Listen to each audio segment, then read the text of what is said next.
My name is Jheka Galang and I am here to discuss my plans about the play I have chosen to produce on stage. So keep on watching!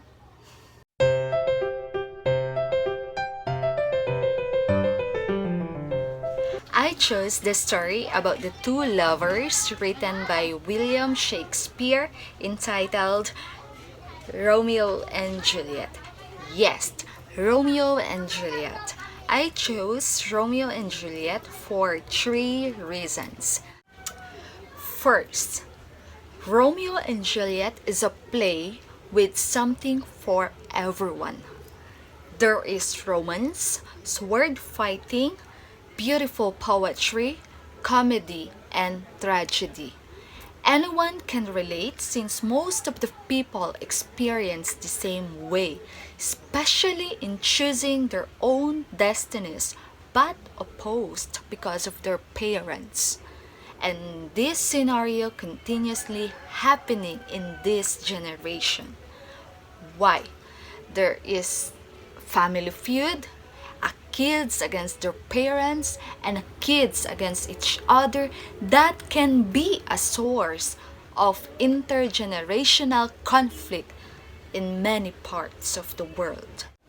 Second, Romeo and Juliet is a terrifically well-constructed play, perfectly crafted, and considered as one of the masterpieces of William Shakespeare that explodes with intense passion in this contemporary production with heartbreaking consequences.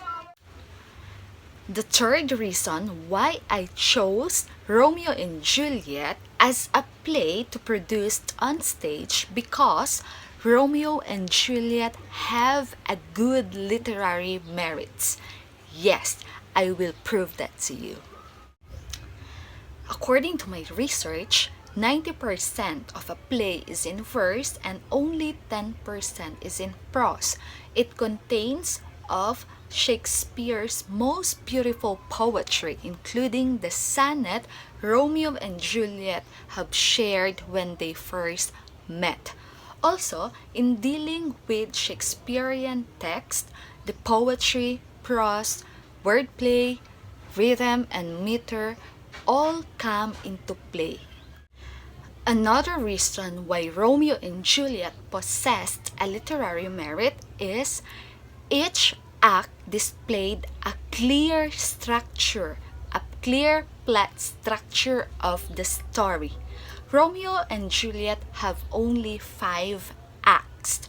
If you were going to observe the flow of the story, the act 1 in Romeo and Juliet is the exposition that introduces the setting, the characters, explains the background, introduces the main conflict of the story, and that is the two main characters fell in love with each other even though there is a rival between the Capulet and Montague families.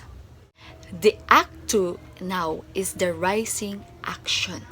The rising action that consists of a series of complications which the main characters take action to resolve the problem. Next is the Act 3, which is now the climax of the story, where the decision made by the main characters determines the direction of the play. Next, the Act 4. If you will going to observe the scenes in Act 4, it is a falling action because it presents events that results from what takes place at the turning point of the story. And lastly, the Act 5, wherein the scenes talks about the deaths of the lovers.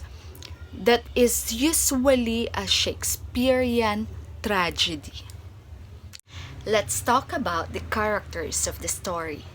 In order for the play to actualize, I need at least 15 males and 5 females to portray the role of the characters in the story. So, here are the characters. First is Romeo. Romeo is the son and heir of Montague and Lady Montague, a young man of about 16. Romeo is handsome, intelligent, and sensitive. Though immature and impulsive, his passion and idealism make him extremely likable character. Next is Juliet. Juliet is the daughter of Capulet and Lady Capulet, a beautiful 13-year-old girl. Juliet begins the play as a naive child who has thought little about love and marriage, but grows up quickly upon falling in love with Romeo. Next is Friar Lawrence. Friar Lawrence is a Franciscan friar friend to both Romeo and Juliet. He is kind, civic-minded, a proponent of moderation, and always with a plan. And next is Mercutio. Mercutio is a kinsman to the prince, a closest friend of Romeo, and one of the most extraordinary characters in all Shakespeare's plays. The nurse. The nurse is a vulgar and sentimental character in the story. She is Juliet's nurse and the one who breastfed Juliet when she was a baby and has cared for Juliet for her entire life. Next is Tybalt. Tybalt is a Capulet, a cousin of Juliet. He is vain, fashionable, extremely aware of courtesy, and the lack of it, he becomes aggressive, violent, and quickly draw his sword the moment he feels that his pride has been injured. Capulet. Capulet is the patriarch of the Capulet family, a father of Juliet and a husband of Lady Capulet, and an enemy for an unexplained reason of Montague. Next is Lady Capulet. Lady Capulet is a mother of Juliet and a wife of Capulet. She is eager to see her daughter marry Paris. She is an ineffectual mother, relying on the nurse for moral and pragmatic support. Montague. Montague is the patriarch of Montague's clan, Romeo's father and husband of Lady Montague, and a bitter enemy of Capulet. Next is Lady Montague. Lady Montague is a mother of Romeo and a wife of Montague. And next is Paris. Paris is a kinsman of the prince and a suitor of Juliet. Also, we have Benvolio. Benvolio is Montague's nephew, Romeo's cousin, and a thoughtful friend. Prince Escalus is the Prince of Verona. Friar John, the Franciscan friar. Balthasar is the dedicated servant of Romeo. Samson and Gregory, the two servants of the house of Capulet. Abram, Montague's servant, the one who fights with Samson and Gregory at the beginning of the play. Peter, a Capulet servant, an illiterate and a bad singer. And lastly, Rosaline, the woman with whom Romeo is infatuated at the beginning of the play. That's all the characters. Now that you have an idea if who will be the characters in the story and how do the cast portray the role of the characters in the story, now let's talk about the number of acts and scenes that we have in the story or in the play Romeo and Juliet. As what I have mentioned a while ago, there are 5 acts in the story Romeo and Juliet, or in the play Romeo and Juliet, that covers the plot structure of the story. In the act number 1, there are 5 scenes. Act 2, there are 6 scenes. Act 3, there are 5 scenes. Same with Act 4, we have 5 scenes. And the last one is Act 5, we have only 3 scenes, a total of 24 scenes. In other words, The story Romeo and Juliet have 5 acts with 24 scenes.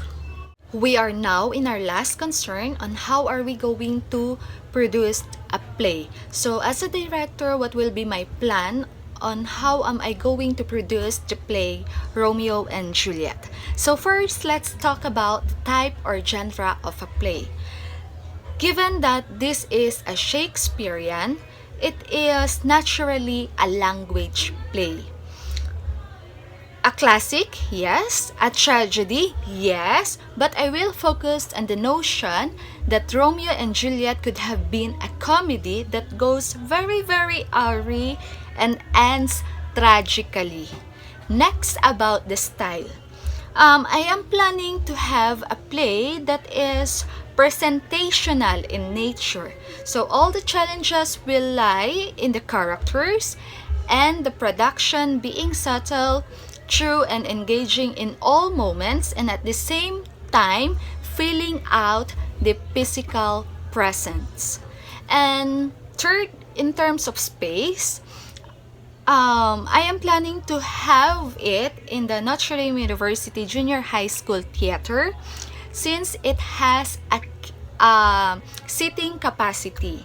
But the only problem is the space is very sensitive with the noise, with the sounds, like a foot shuffling, a whisper, a door closing, or any noise made in the space could that echoes boldly, that can be distracting to the cast of the play. So I think that's the one of the problems that we will going to encounter in terms of the production. How about the audience?